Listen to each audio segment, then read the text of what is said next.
Good morning and welcome to H3 TV, where we come to you every week with tips and ideas and tools to navigate disruption. We all face disruption in our life, professionally, personally, and even literally with storms. And so I love to meet you right where you're at, to bring a guest to just pour encouragement and love and light and hope into whatever disruption you're facing. So please lean in with me today and join me in welcoming to the stage Robert. Hey, Robert, welcome to the show. Hi, thank you. It's an honor to be here, Annie. Um, I'm excited to see what we've got here. Absolutely. Me too, always. Robert, tell us who you are. Who are you? Where do you live? What do you do? Well, I have had three different careers as a chemical engineer, as a head Division One track and field and cross country coach, and now as a hypnotist, hypnotherapist, and a trainer for Tony Robbins and Joe Dispenza. I live between Santa Barbara, California, and Naples, Florida, right now, and I am enjoying life. I was going to say neither of those places are too shabby to live. They're Both pretty California nice. and Naples. Very nice. Very nice. Well, I love to teach people about disruption. I feel like sometimes when we face disruption, we feel really alone. And that's part of my heart is to reach out to people that are going through something and they're feeling alone and just to bring them some encouragement. So, Robert, I'd love it if you'd be willing to share with us a professional or a personal disruption that you personally faced and kind of how you walked through it. So, Wow, what's one there's of them? been so many disruptions in life, like for a lot of people, from mental illness to divorce to being an immigrant, to the suicide of my father. And I think what's on my heart today is to talk about suicide. It was just a devastating moment. So devastating. I know I was speaking with an audience this weekend and I was saying, speak pissed off. If whatever is in you isn't something you want to speak about or you think about, but you have to do it. And I speak because I lost my brother to suicide. And so Mm. tell us a little bit about what happened with your dad. What was your relationship with your dad and what was his story? You know, it's interesting because it happened when I was older. So I think I was around 50 or so. And, I had a family and kids and was involved with life. And I think I didn't have the greatest, best relationship. I mean, it was superficial. We went and visited, twice a year, and, but it was about the kids and their grandkids.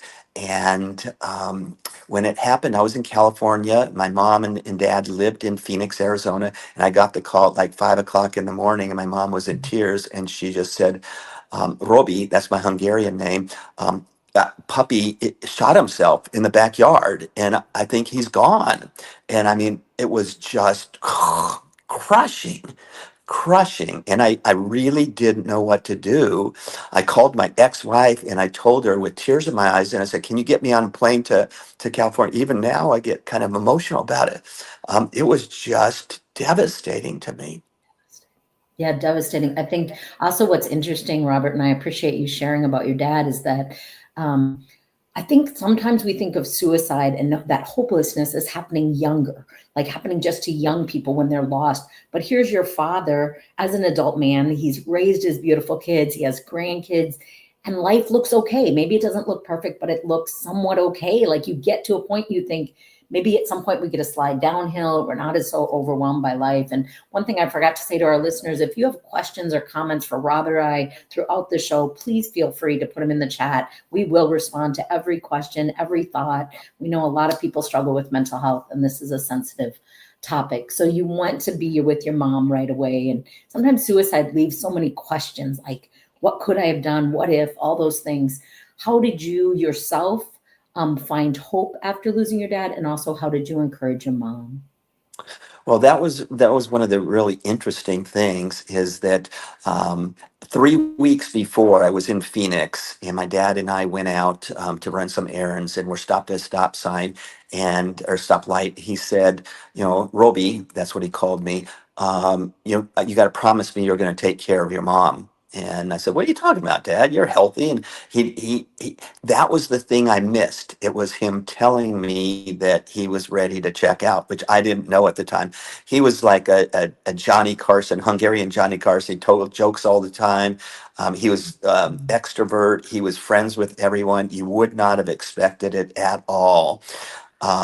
Your question about hope. I'm a trained Tony Robbins coach and Joe Dispenza coach. And so I'm steeped in the world of personal development. I used and called on all those tools to help me out. But the biggest thing was this realization that my mom is here alone in this house. She's frail, she's heartbroken, and I just needed to be there for her. So for the first year, I flew there every week. And on Friday, Saturday, Sunday, my sister would take the weekdays, and I was with her every single week, and I just tried to get her up. I tried to take her to restaurants and movies and laugh with her and joke with her. And I started sharing my life with her that I never had done before with my parents. They didn't know me at all. And I shared everything, probably too much, but my mom just loved it. My life was a soap opera at the time. And Mhm. I got a lot of great joy out of that. I think that many people do when you can give to someone else in your own hurts. And so I would say that's a thing, is to figure out where you can give, how you can give, who you can give, and just give. Yeah, I love that. I love that you gave.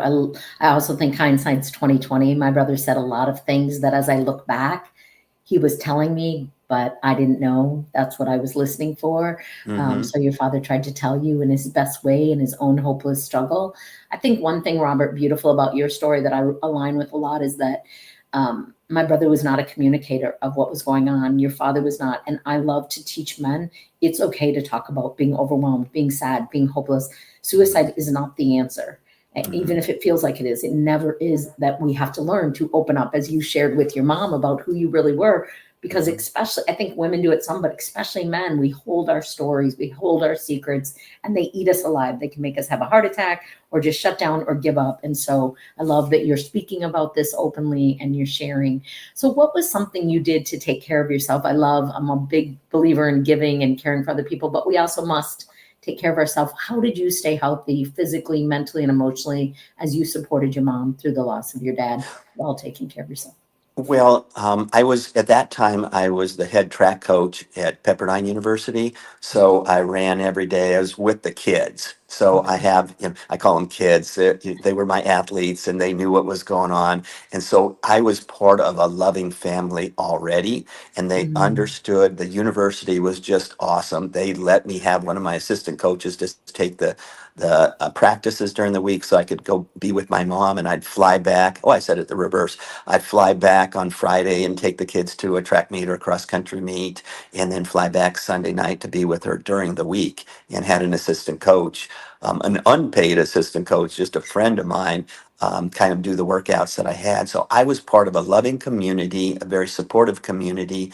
And so I wasn't really alone, during the day. At nighttime, I certainly was. But it was through love and a lot of the personal development programs that I was involved with. awesome. So I love that. I want our listeners to reiterate that Robert said he took care of himself physically, he kept moving his body. He surrounded yourself with love, and you also asked for support where you needed it. And I think all those things are strengths. And sometimes when we're overwhelmed by life, it feels like I don't want to ask anybody. But it is a strength to ask for help. It's a strength to still make time to move our body and to ask for and surround ourselves with the love and support that it sounds like you have, which it doesn't make it easy, but it makes it easier to have that. Mhm. How about happiness? You kind of shared a couple tips in the beginning of what you did with your mom, but how did you find laughter and humor and happiness? And how did you keep moving forward in your life after losing your father in such a way? Well, maybe I was kind of in that situation where being with my mom, I was just so I morphed because I was an introvert for Mm, most of my life until actually I went to Tony Robbins, and I kind of shifted completely, and I morphed into my dad, became much more mm, extroverted, tell jokes. And just mm, helped to make people laugh, and then laughed at myself. So that was kind of a huge thing. And then during the week, these kids have so many problems, so many stories. They're always coming into my office, Coach, this happened, Coach, this happened. You get a call in the middle of the night, Coach, I didn't get one of these, but fellow coaches have. I'm in jail, come get me. And so you have to be up for people. And I'm naturally up anyway. So that wasn't actually a hard thing to really go. I didn't go into depression or anything. I had great sadness. I couldn't mm, figure it out. The police told us that 95% of the time, no one leaves a note. You don't know anything, and you're just, mm. you don't know anything. That Yeah. was probably the hardest thing, is not knowing, why did this happen. This was the happiest person I knew. It was sort of like Williams, I guess. We thought on the outside he was very happy, and turned out on the inside he wasn't. Yeah. I think it's that also that reminder to ask great questions, right? Like I always say one of the gifts God gave me is I hear what people don't say. Because a Mhm. lot of people can tell you a lot of great things and be hurting or be lost or be, so I always like listen. I always like lean in to listen. So living with intention. I love that you have these young people that you're pouring into. I think a coach is one of the highest honors and titles because you're not just teaching them athletics, you're teaching them love and support and encouragement. And it sounds like when the table turned, they gave the same thing right back to you. So that's beautiful. And you Yeah. said you watch movies with your mom and helped her laugh and do that. And what a intentional way of living and supporting someone on their own journey. I wanted to know, Robert, like 20 years before losing your dad, if you could have given yourself as a younger man that wisdom, that advice of what adversity you were going to face and how to face it with strength, what would you have told your younger self, or to our listeners that have someone they love that struggles with mental health? Well, and both my children have bipolar disorder, so that's been another huge disruption for the last 20 years. Wow. Um, Gosh, what would I do? Just, I guess, because of my introversion and sort of keeping things to myself, as either a man or as a son of immigrants, I'm not sure. I was always just quiet and closed down. And Mm, so it's one of my missions in life, actually, to work with men to help them open up, just as you said, whether it's right asking the right questions, or just listening to people. And while I was at Pepperdine, I became a hypnotherapist, thinking mm, that I was going to hypnotize my athletes to run faster. It turns out all sorts of people need hypnosis way more than college students at Pepperdine University wanting to run faster. And I've worked with some amazing people over time. And so that's kind of become more of my mission now, is to help people, help men and women overcome all sorts of things. And hypnotherapy and neuroscience, as I mentioned, I'm part of Joe Dispenza's NeuroChange Solutions company, where we're helping people understand what's going on in their brain so that they can make the changes that they want to in their lives. yeah, I love that. I think one of the things I always think about when I think about my younger self struggling and processing and overcoming is I would want to tell your younger self and my younger self someday this pain you will use as wisdom to help others, because going through it is not fun. But if we take it and use it for good, it's a beautiful, beautiful thing. And so I wanted to ask you, Robert, and I didn't know you were Hungarian. Last year, I had the best stew of my life, and it was Hungarian stew by a neighbor that lived above me, and I just thought it was delicious. Anyway, um, what's a success story? Tell us about a relationship or a conversation that you had with one of your clients that worked with you, and you helped them go from where they were to where they wanted to be, or you're helping them, or whatever. Tell us some success about someone you've spoken to or coached with, and how you've helped them. Well, it's just when you said that, I had to smile a little bit, because my best success story is actually with a dog. And this was Okay. a dog in Australia, and it was when Zoom was just sort of starting. And I was Wow. working with a client there that I met actually at Joe Dispenza met. She had cancer, and she wanted to Mm, actually like Joe Dispenza's voice, because he mm, has a very healing process. She couldn't stand his voice. A lot of people can't. So I was working with her to be able to listen to him, and we worked through that. But on the third or fourth session, she had this little dog running around her chair, and I said, "Simone, I can't do hypnosis with your dog running around." She said, "Well, he's here, and Daniel, my husband, has gone out for a bike ride. There's no place to put him." I said, "Well, just put him up on your chest, and I'll hypnotize him to stop barking." She said, "You could do that?" I said, "Sure." I had no clue if you could. But while she's running around, I'm sitting on my computer. I Googled, how do you hypnotize a dog? And the first article that popped up was one of the professors from the school I went to, that's the world's foremost cat and dog hypnotherapist. oh, And so I wow. pulled up the script just as she had her dog here. I go through the script. The dog goes out.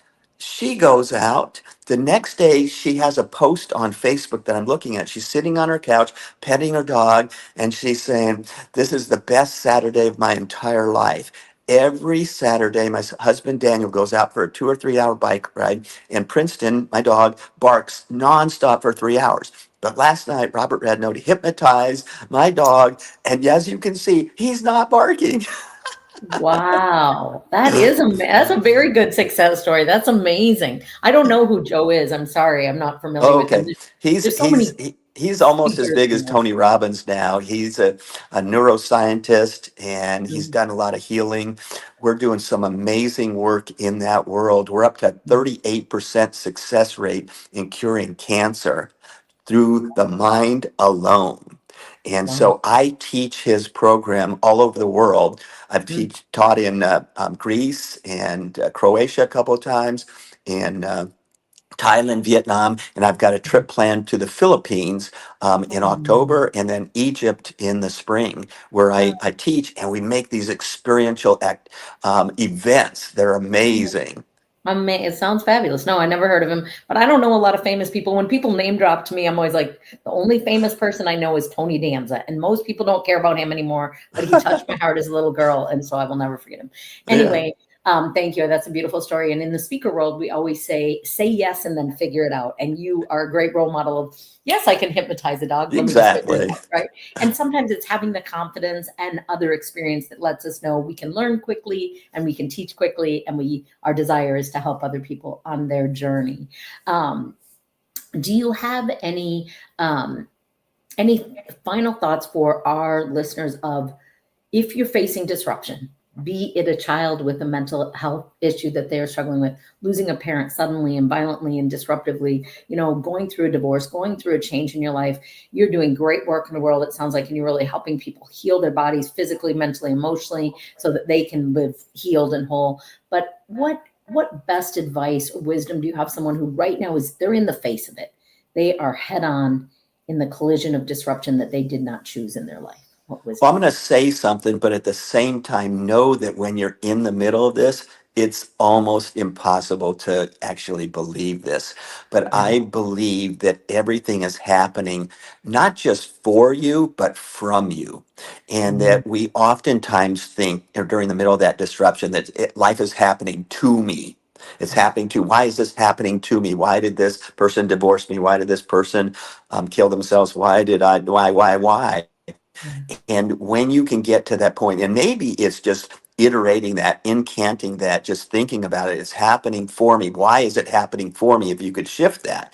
And then if you could Mhm. shift even further to why is it happening from me? Because I just believe that everything is happening from us. We designed our life to learn the lessons that we came to this world to learn. And they're really, really hard lessons. They're really tough lessons. And if we don't get it the first time, it seems like we get hit with whether it's from God or universe or source or whatever people believe in spiritually, it's just happening for us to move us to that next level, whatever that might be. Yeah, I like that. I always think, I know there's a lot of this happening to me or why me or for me, whatever. I always think in every pain, there's a promise. And if we receive the promise, we will use it to serve others. And one thing with losing my brother to suicide is working with adolescents saying, when someone says they want to kill themselves, even if they're doing it for attention, if you really want attention, get up on a table and dance. When you say you want to die for attention, pay attention, lean Mhm. in, get them help, refer them, tell somebody.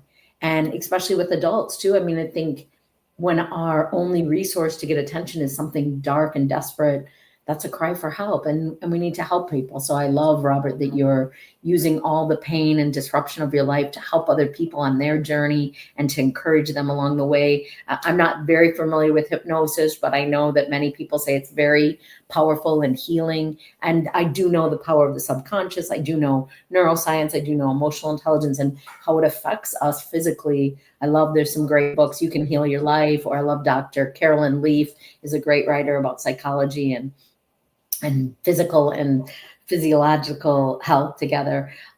Robert, I know my audience is going to love you. I know they're going to want to learn more about you, working with you as a speaker or as a coach or as a hypnotist. What is the best way to get a hold of you? I'm actually really easy to find because I'm on everything. And if you Google my name, there's like 18 pages. But robertradnoti.com is my one, if you ask me for one. But I'm on Facebook and Instagram and LinkedIn also. And so I'm easy to find. Sounds good. And feel free to share any of the links in the comments. Remember, listeners, feel free to ask questions, leave comments. Robert and myself will be happy to give you tips on what we do to take care of ourselves so we can serve the world, keep speaking and coaching, encouraging others. We wish you peace, hope, health, and happiness in the disruptions you face every day. Please be an encourager to one another. We need each other. Thank you so much, Robert, for being here with us, and we'll see you next week. Thank you.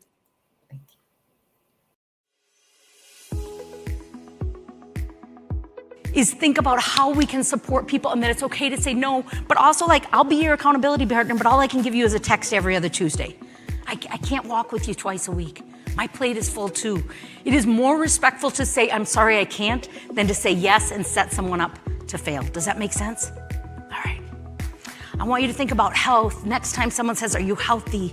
I want you to think about all 7 of these areas, not just my physical health, not just a number on the scale, because I never helped the thousands of clients I worked with lose weight because I didn't care about a number on a scale, but I helped clients change their habits, change their self-talk, and a side effect was weight loss. I helped them get their finances and their relationships in order. I helped them with what they said about themselves to themselves, and it changed everything. But my favorite area of your hearts is happiness.